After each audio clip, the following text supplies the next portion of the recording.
Yep. Okay. So first thing you need to be able to figure out is front and back. So if we look at these hearts, because you have to get front and back right, otherwise everything else is going to be wrong. Okay. So you look for this diagonal line here, this diagonal line here. That's called the sulcus. That's where a lot of the coronary vessels that feed the heart muscle itself, they lay there, and we cover them with fat to keep them nice and safe. But that's the front of the heart. Okay. So now that we know this is the front of the heart, the apex or the point. Everything below the sulcus, right to the point, that's left ventricle, left lower chamber. Okay? Everything up here on this side, this is right ventricle, right lower chamber. Okay? The upper chambers are these little flaps here, the atria or the auricles. So this would be the left atrium, this would be the right atrium. Okay? Blood flow through the heart. We know it?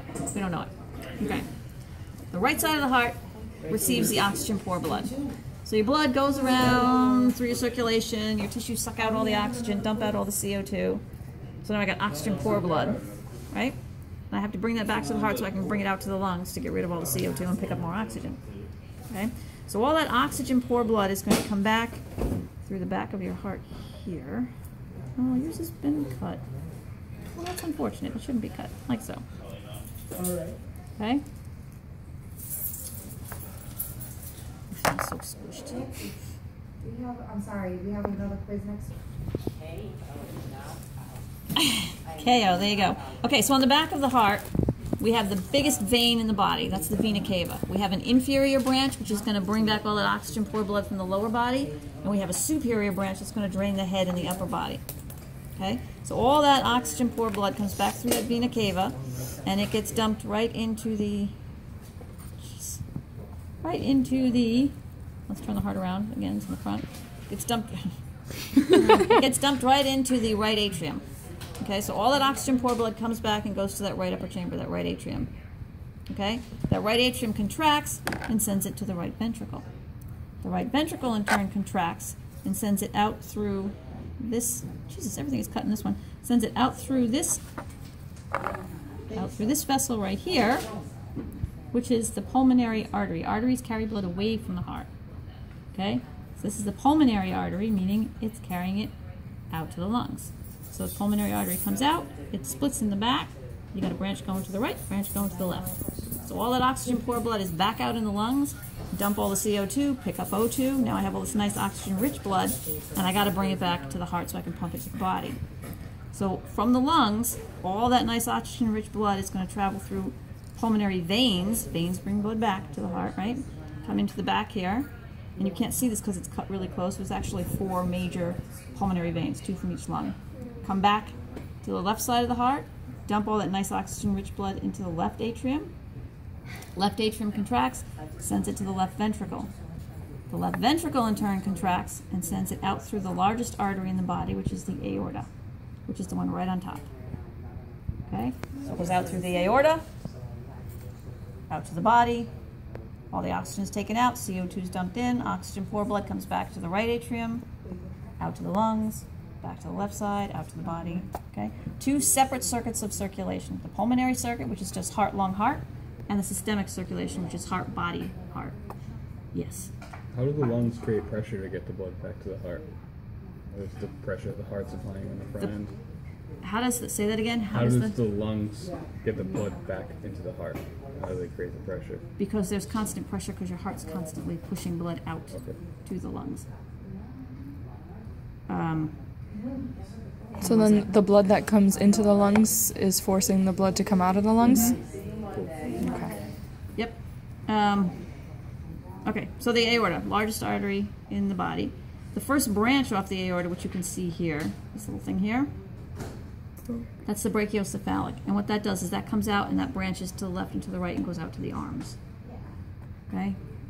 And the rest of the aorta actually comes up, makes a U-turn, goes down behind the heart and follows the spine all the way down.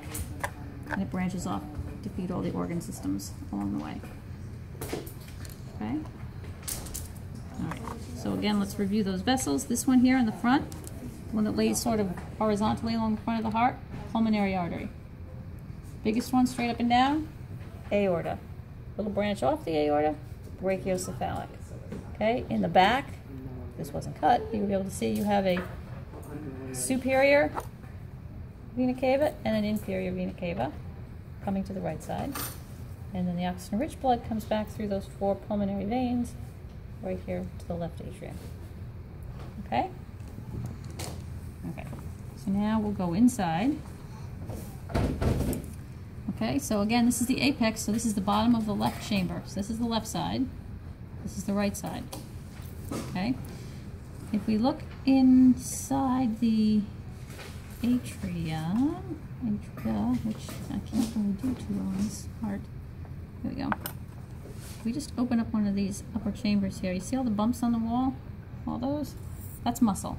That's called pectinate muscle because those upper chambers have to contract as well. So they do have a little bit of muscle on the walls. So that's the pectinate muscle. Okay? Now, there are valves that regulate flow between the chambers. The valves, there are cuspid valves that are between the atria and the ventricles. Okay? On the right side, it's a tricuspid valve or a 3-part valve. And a cusp is just this flap of tissue right here, the flap right there. And it's a little bit hard to visualize the different parts because it's, part of it's still over here, or it should have been over here. I don't know where the rest of it is. Anyway, 3-part valve on the right side, okay? And those cusps, those little flaps of tissue, you can see those are anchored by these little threads, right? Those are called the chordae tendineae, or tiny tendons. And those, in turn, are attached to muscles on the wall here. See where those little tendons are attached to this big blob of muscle right here? That's papillary muscle. So what happens is when the heart contracts, it pulls down on those chordae tendineae and it squeezes the valve closed. All those flaps of tissue come closed at the bottom. It closes the valve. When the heart relaxes, pressure is released, the valve opens and the chamber fills again. And then it pulls and it shuts. Okay? So that's the way that works. Okay, so that's on that side. If we go to the left side, again, we have a 2-part or a bicuspid valve on the left side. So here's one of the cusps here, right? A flap of tissue anchored by the chordae tendineae to the bumps on the wall called the papillary muscle. Now the left side has to pump with a lot of pressure, right? That's where your blood pressure comes from. And you have to go out through a great big tube, which means you really have to pump hard to get it up through that aorta and around the body. So at the bottom of the left ventricle, if you look on the wall, it's got all these extra bumps here. That's extra muscle, just in the bottom of the left side. That's called trabeculae carneae muscle. And that's to help that left side contract with a lot of force. And if you look, this side, it tells you to look for the different layers of cardiac muscle. It all looks alike in these hearts. So we're just going to call this myocardium. If you look here, this is pretty thin here, and look how thick it is on this side. Right? A lot more muscle, a lot more myocardium on the left side, because it has to contract a lot harder to send it around the body. And it asks you to look for septum. Septum is what divides the right and left sides, and again, you can't really tell the difference here. So if they put a pin there, and you say myocardium, you're fine. Okay? Now there are also valves which regulate flow from the ventricles out through the vessels. Okay? Those are semilunar valves. Semilunar valves are just these little flaps of tissue that just kind of open and close like this. Okay?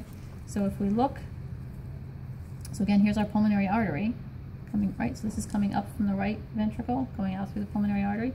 If we look here, right where that pulmonary artery, that's a good picture, right where that pulmonary artery starts, you see these little flaps of tissue right here? Right there? Those, right there? Yeah.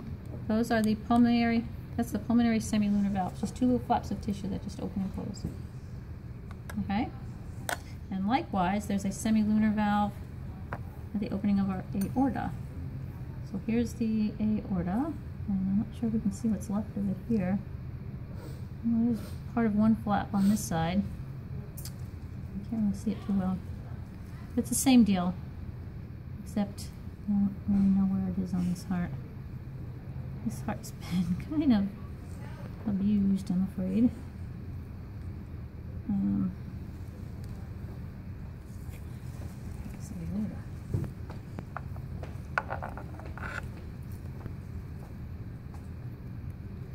Yeah, I mean, I don't even know where it is. This is part of it, but I don't. Did you want to grab another one? These are the 2 halves of it right here. They've been ripped off the wall, but they just kind of go closed like that and open, closed and open. But that's what's left of the aortic semilunar valve. Again, it's just two little flaps, open, close, open, and close. Okay? Probably. If they have one that actually has one intact. Yeah. They'll probably open one up, so you can see. But here again, this big papillary muscle anchoring those little chordae tendineae. Okay. And I think the other thing they ask you to look for is the coronary sinus. That is just a hole in the wall of the right atrium.